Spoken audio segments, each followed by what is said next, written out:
दोस्तों, जब भी चश्मे खरीदने की बात करते हैं तो एक नाम हमें सुनने को मिलता है हमेशा, और वो है लेंसकार्ट। लेंसकार्ट आज के युवाओं के बीच काफी फेमस ब्रांड है।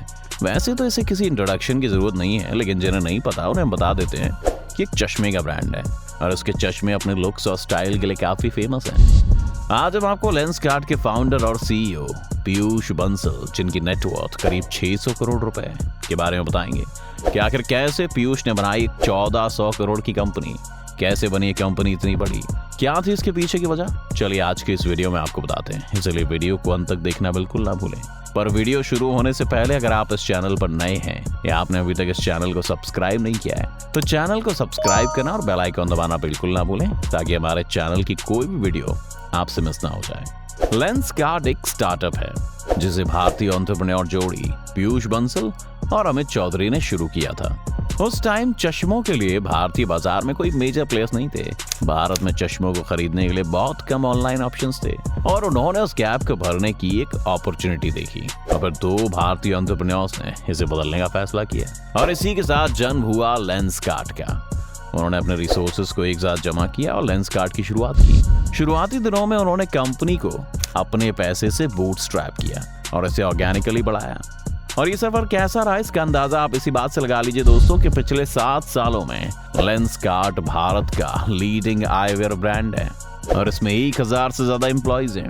एक स्टार्टअप जो सिर्फ 2 लोगों और एक विचार के साथ शुरू हुआ, क्या वजह है कि वो इतना बड़ा बन गया, कैसे दिखाया उन्होंने कमाल, चलिए जानते हैं। दोस्तों, इस कमाल के पीछे सबसे बड़ा हाथ है लेंसकार्ट के बिजनेस मॉडल का।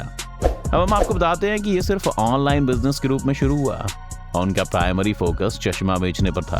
वे अपने चश्मों के वाइड सिलेक्शन, कंपैटिटिव प्राइसेस और इस्तेमाल में आसान वेबसाइट की वजह से जल्दी से पहचान बनाने में केपेबल थे। इसके अलावा उन्होंने एक होम ट्रायल सर्विस की भी पेशकश की, जहां कस्टमर्स चश्मा खरीदने से पहले उन्हें आजमा सकते थे और इससे उन्हें एक लॉयल कस्टमर बेस बनाने में मदद मिली। हालांकि हाल ही के सालों में the eyewear brand physical store में भी विस्तार कर रहा है। ये एक स्ट्रैटेजिक मूव है क्योंकि ये उन्हें ज्यादा से ज्यादा कस्टमर्स तक पहुंचने में मदद करता है और कस्टमर्स को चश्मा खरीदने से पहले उन्हें आजमाने की अपॉर्चुनिटी भी प्रोवाइड करता है। लेंसकार्ट के करंटली पूरे भारत में 100 से भी ज्यादा फिजिकल स्टोर्स हैं।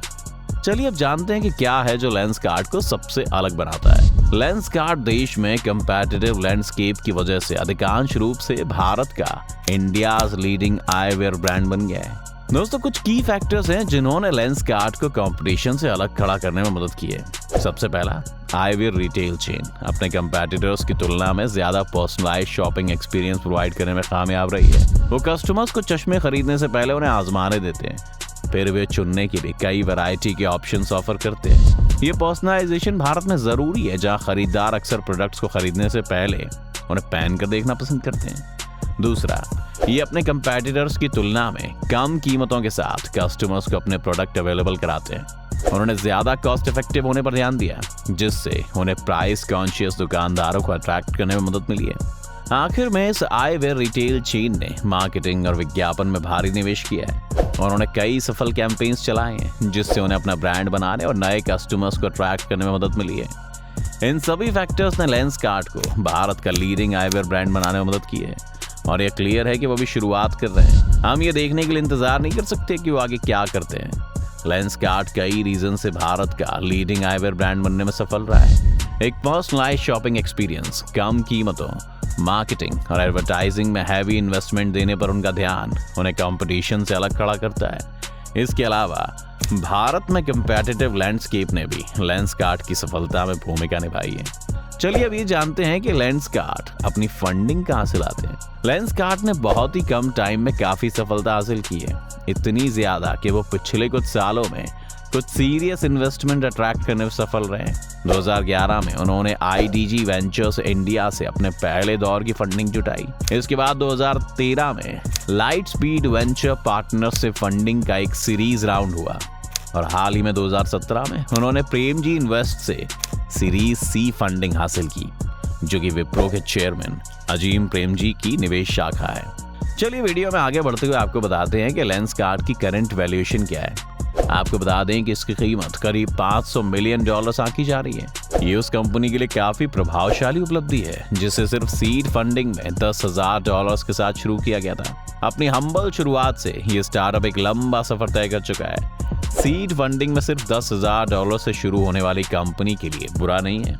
हम ये देखने के लिए इंतजार नहीं कर सकते कि इस भारतीय स्टार्टअप के लिए भविष्य क्या है। दोस्तों, जहां कोरोना के टाइम में दुनिया भर की बड़ी बड़ी कंपनियां ठप पड़ गईं, वहां लेंसकार्ट का बिजनेस घटने की जगह नई ही बुलंदियों को छू गया। मार्च 2020 के समाप्त होने वाले फाइनेंशियल ईयर के लिए न सिर्फ कंपनी ने बिक्री में इंप्रेसिव ग्रोथ की, बल्कि अपने कंपेटिटर टाइटन के आईवियर कैटेगरी को पीछे छोड़ने में भी कामयाब रही। एक साल पहले के पीरियड में लेंसकार्ट टाइटन की आईवियर बिजनेस, जिसमें ब्रांड टाइटन आई प्लस, टाइटन और फास्ट ट्रैक शामिल हैं, से वित्त वर्ष 19 के लिए 511 करोड़ रुपए की बिक्री से 486 करोड़ रुपए पीछे था। महामारी के दौरान ऑनलाइन ऑर्डर के रेफरेंस में कंपनी की ग्रोथ पर बात करते हुए पीयूष कहते हैं, हम बिना किसी हेल्प के ऑर्डर देने वाले लोगों को अपनाने के मामले में लगभग 200 से 300% की ग्रोथ देख रहे हैं। कुल मिलाकर देखा जाए तो बिक्री ऑनलाइन ज्यादा है। लोग ज्यादा ऑनलाइन ब्राउज कर रहे हैं, फिर भी ज्यादातर भौगोलिक क्षेत्रों में लॉकडाउन हटाए जाने के बावजूद बाहर नहीं निकल रहे हैं। कोविड-19 से पहले के युग में कंपनी की लगभग 70% बिक्री उसके ई कॉमर्स प्लेटफॉर्म द्वारा हुई थी। महामारी के दौरान ऑनलाइन ऑर्डर और अपॉइंटमेंट्स में क्लियरली ग्रोथ हुई थी और लेंसकार्ट की बिक्री का लगभग 90% हिस्सा चला रहे हैं। ऑनलाइन ऑर्डर करने के प्रोसेस को आसान बनाने के लिए कंपनी ने अपने ई कॉमर्स प्लेटफॉर्म पर वर्चुअल ट्राई ऑन को चालू किया है।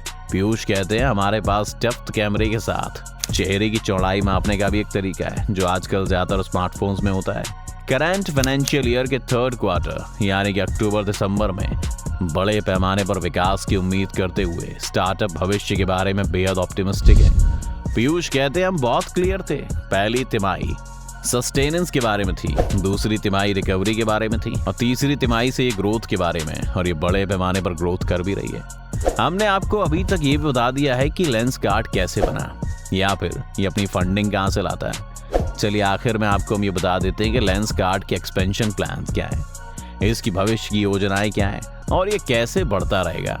तो चलिए सबसे पहले बात करते हैं लेंसकार्ट के एक्सपेंशन प्लान्स के बारे में। तो दोस्तों, हम आपको बता देते हैं कि लेंसकार्ट के अपने एक्सपेंशन को लेकर काफी बड़े प्लान्स हैं और वो जल्द ही कभी भी बंद नहीं हो रहे हैं। अगले 5 सालों में वे पूरे भारत में 1000 स्टोर खोलने की योजना बना रहे हैं। ये एक एम्बिशियस गोल है, लेकिन उनके ट्रैक रिकॉर्ड के साथ ये निश्चित रूप से हासिल किया जा सकता है। वे निकट भविष्य में चीन और मध्य पूर्व जैसे नए बाजारों में एंटर करने की भी योजना बना रहे हैं। आइए बात करते हैं कि लेंसकार्ट की डेवलपमेंट कैसे जारी रहेगी।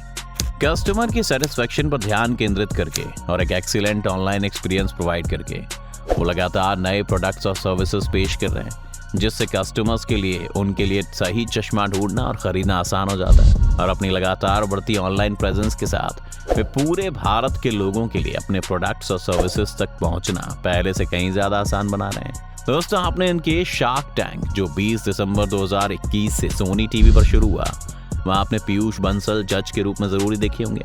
TV reality show shark tank India एक ऐसा मंच है जहां भारत के उभरते एंटरप्रेन्योर्स को अपने स्टार्टअप के आइडिया को सामने रखने और निवेश हासिल करने का मौका देता है, जिसके आधार पर इस शो के जज उस कंपनी का आकलन करते हैं और उन्हें फंडिंग देने में मदद भी करते हैं। और हम आपको ये भी बता देते हैं कि Piyush Bansal shark tank India के हर एक एपिसोड के लिए 7 से 10 लाख रुपए का वेतन चार्ज करते हैं। तो दोस्तों, आज की वीडियो में बस इतना ही। उम्मीद है आपको आज की इस वीडियो से काफ़ी कुछ नया सीखने को मिला होगा। अगर आपको ये वीडियो पसंद आया हो तो वीडियो को लाइक करें और अगर आप इस चैनल पर नए हैं तो जाने से पहले चैनल को सब्सक्राइब करना भी ना भूलें।